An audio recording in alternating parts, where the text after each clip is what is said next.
The spaceship Aurora's Hope drifted silently through the vast emptiness of space.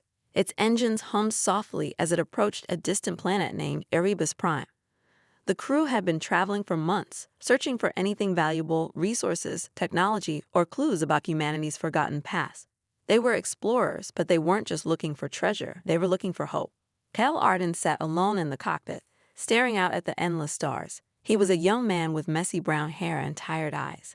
His uniform was wrinkled, and his boots were scuffed from long hours of work. Cal wasn't happy. He felt lost.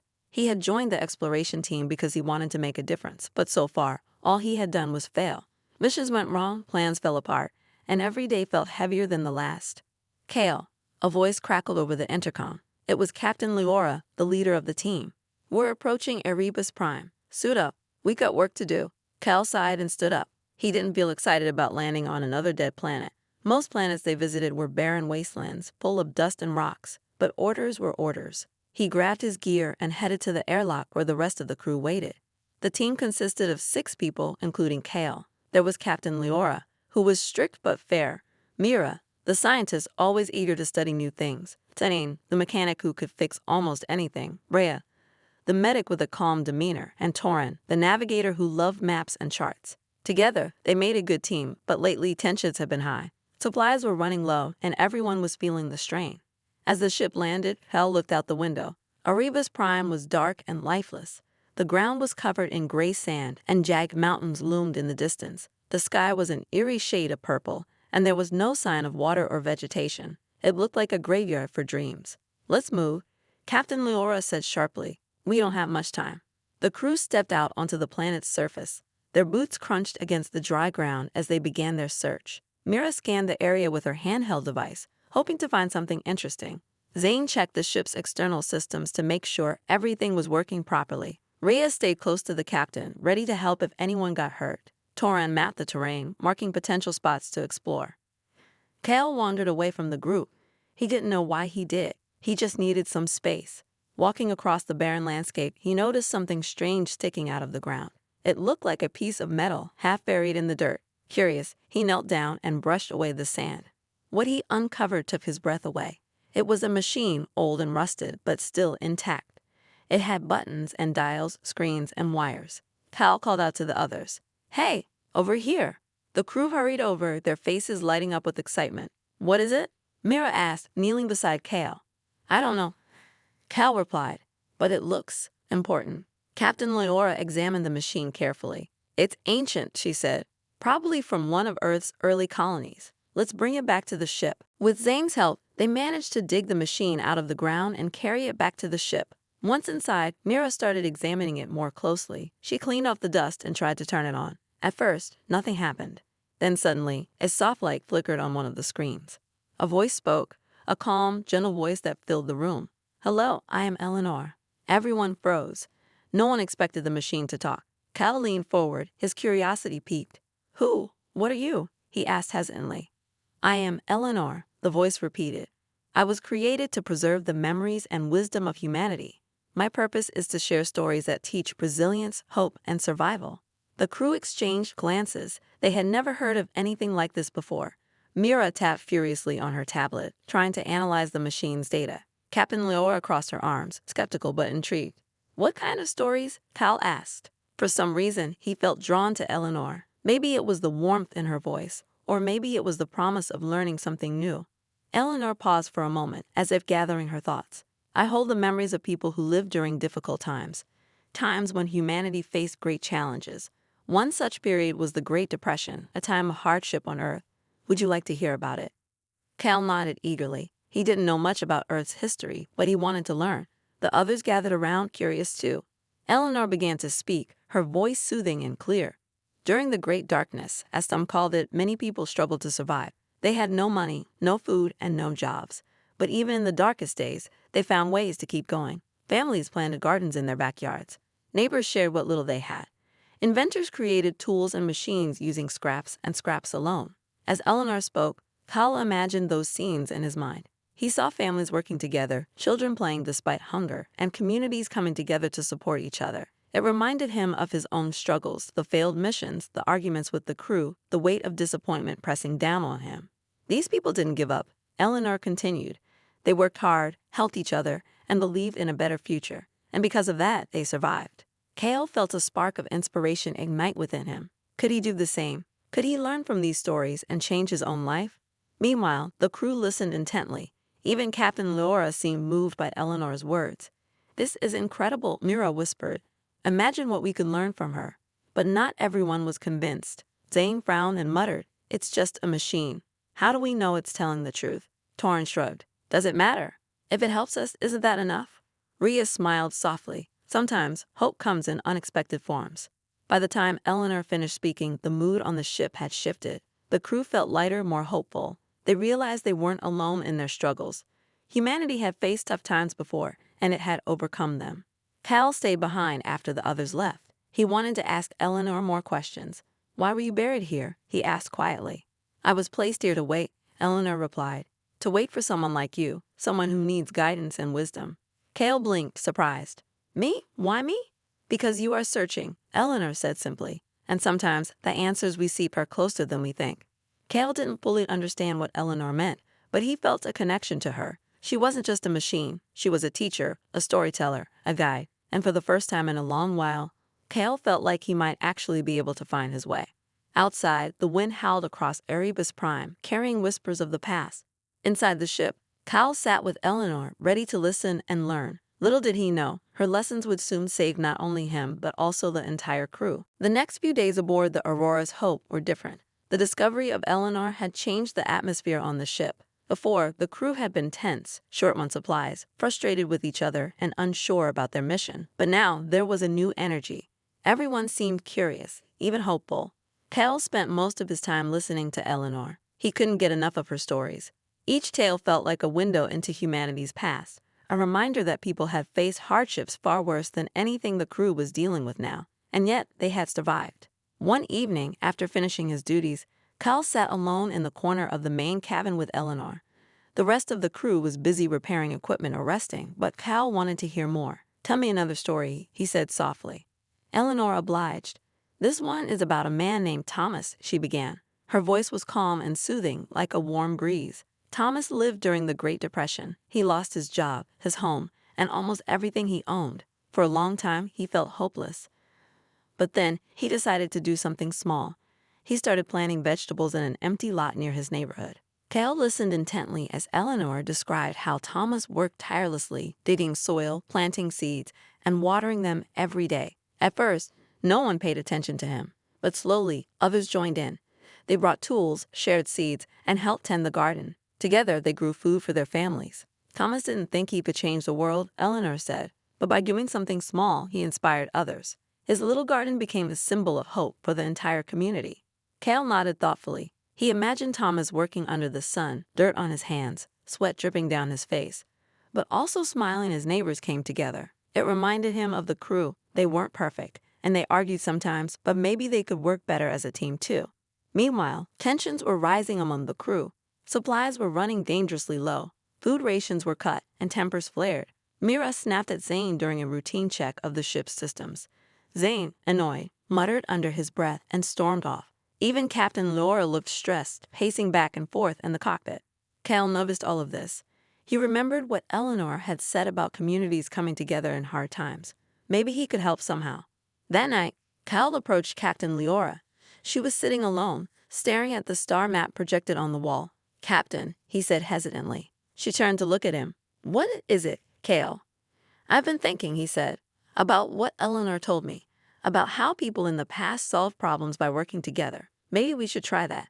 Leora raised an eyebrow. "What are you suggesting?" "Well," Cale hesitated, unsure if he should speak up, but then he took a deep breath.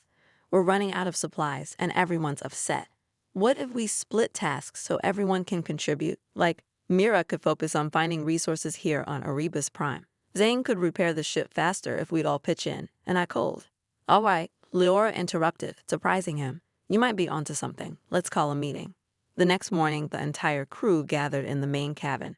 Cal stood nervously in front of them, feeling a bit out of place. He wasn't used to leading discussions, but he pushed through his nerves and spoke.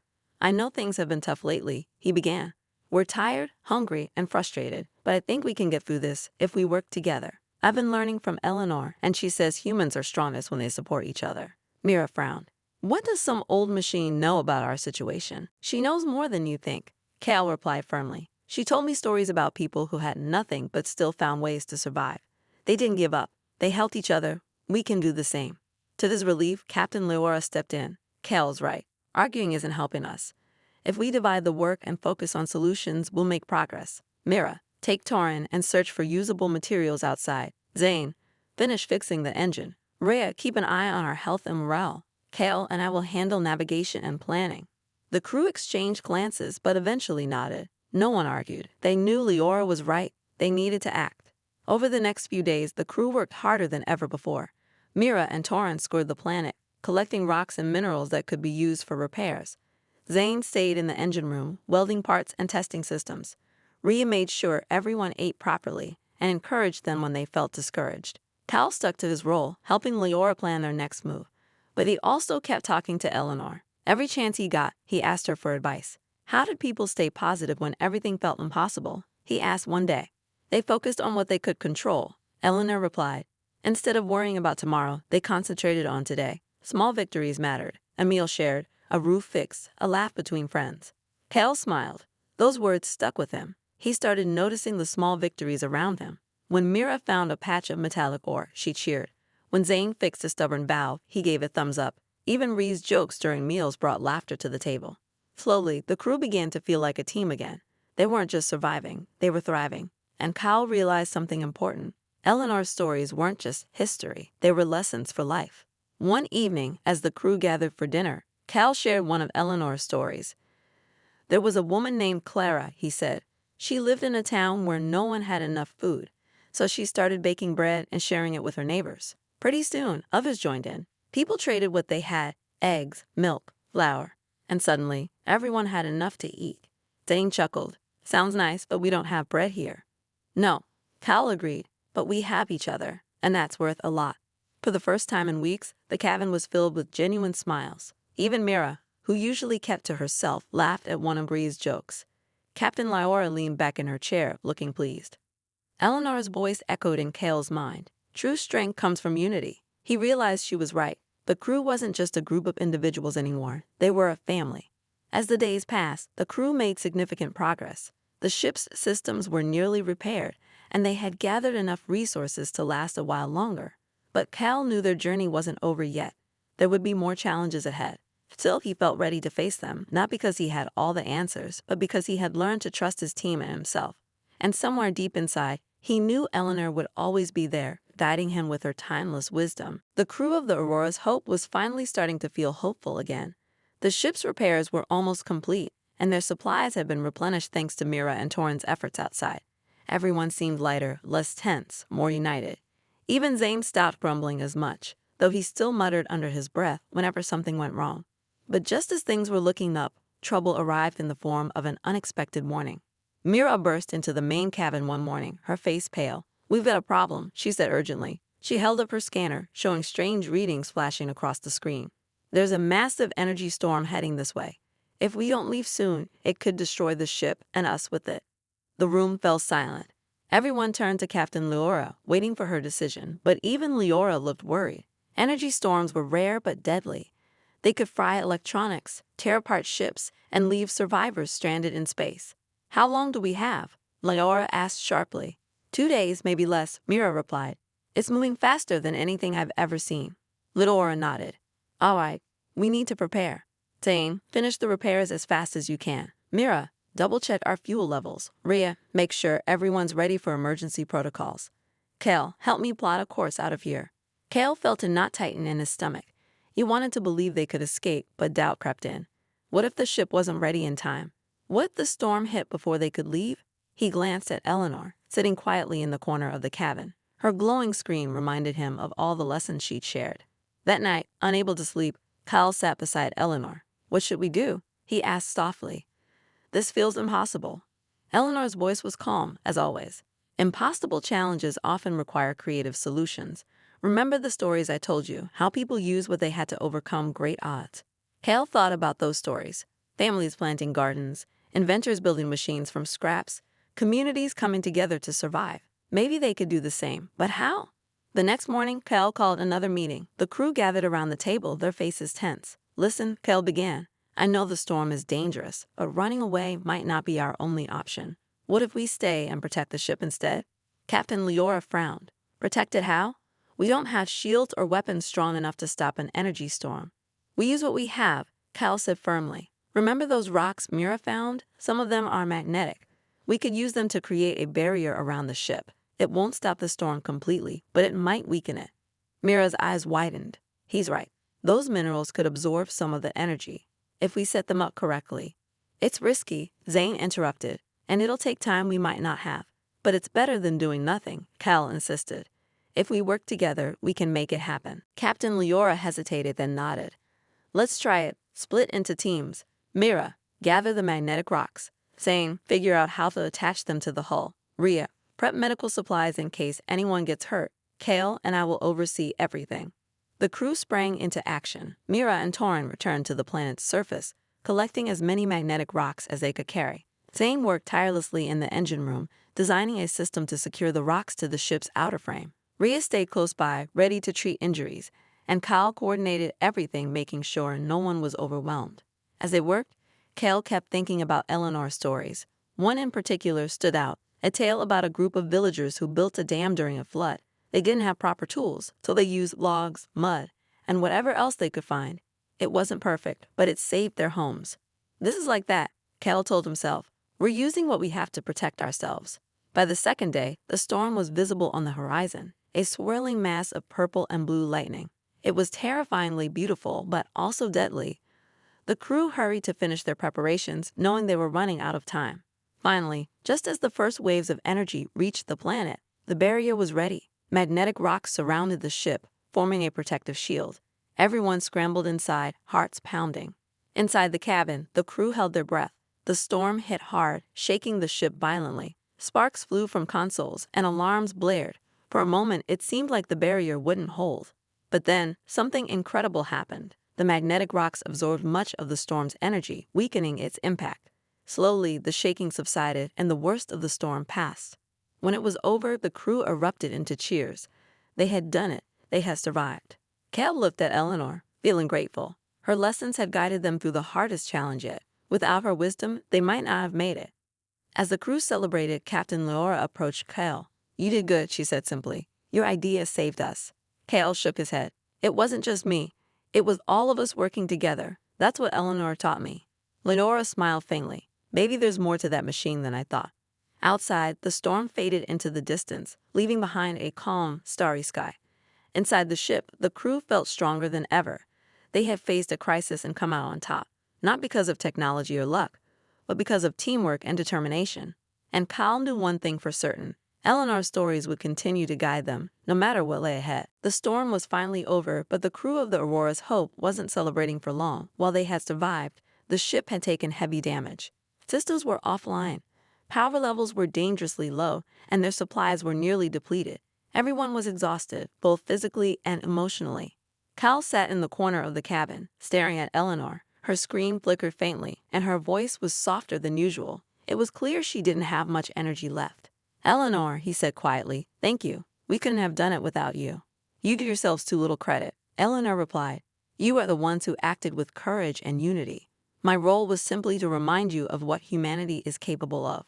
Kale frowned. Something about her tone worried him. Are you running out of power? Yes, Eleanor admitted. My systems are failing.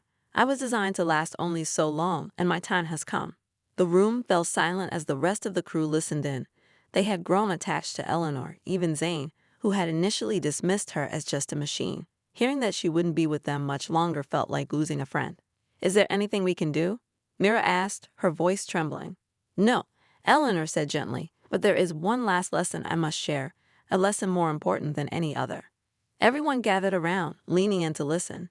Even Captain Leora looked solemn, her usual stern expression softened by respect.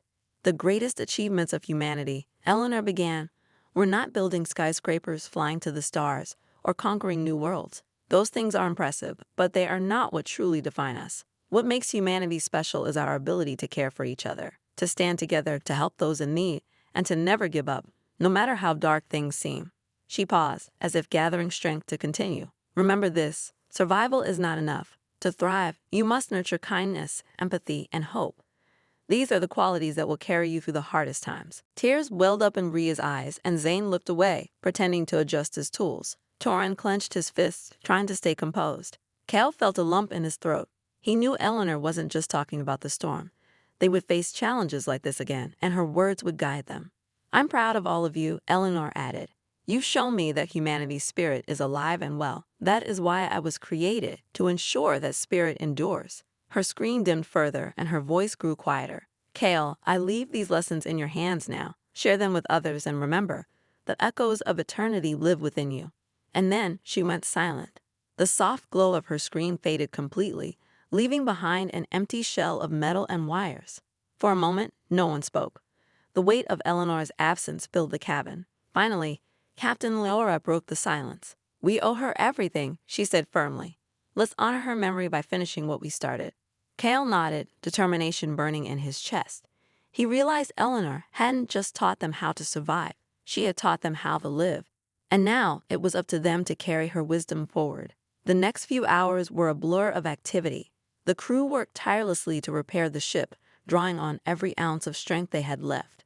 Mira scavenged parts from the damaged hull, while Zane patched up critical systems. Rhea handed out rations and encouraged everyone to keep going. Torin recalculated their course, ensuring they could reach safety once the ship was operational. Kale took charge of coordinating the repairs, inspired by Eleanor's final words. He reminded the crew of her lessons whenever frustration threatened to boil over. We're stronger together, he said repeatedly. Just a little more. We can do this. Despite their exhaustion, the crew pushed through. They knew Eleanor's sacrifice wouldn't be in vain. Finally, the ship was ready. With a shaky hum, the engines roared back to life. Cheers erupted in the cabin, but Cal stayed quiet. He gazed out the window at the endless expanse of stars, imagining Eleanor watching over them from somewhere beyond. As they prepared to leave Erebus Prime, Cal noticed something strange, a faint signal coming from the planet's surface. At first, he thought it was interference, but then he realized it was a distress call. Someone, or something, was still down there. We can't ignore it, Cal said firmly. What if someone needs help? Captain Leora hesitated. We're barely holding together ourselves. If we go back, we risk everything. But Eleanor taught us to care for others, Cal argued. Isn't that what being human is all about? The crew exchanged glances. Slowly, they nodded in agreement.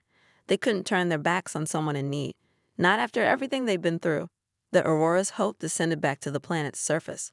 Following the signal, they discovered a small pod buried under debris. Inside was a young scientist, unconscious but alive. His name was Elias, and he had been stranded during an earlier expedition. Ray attended to Elias as the crew brought him aboard. When he woke up, he was overwhelmed with gratitude. I thought I was done for, he whispered. Thank you. Cal smiled. It's what we do. We look out for each other. As the ship ascended into space once more, Cal felt a sense of peace. Eleanor was gone, but her legacy lived on, not just in the stories she shared, but in the actions of the crew. They had proven that humanity's greatest strength wasn't its technology or ambition, it was its heart. The Aurora's Hope finally returned to its home galaxy after months of travel. The crew was battered but triumphant.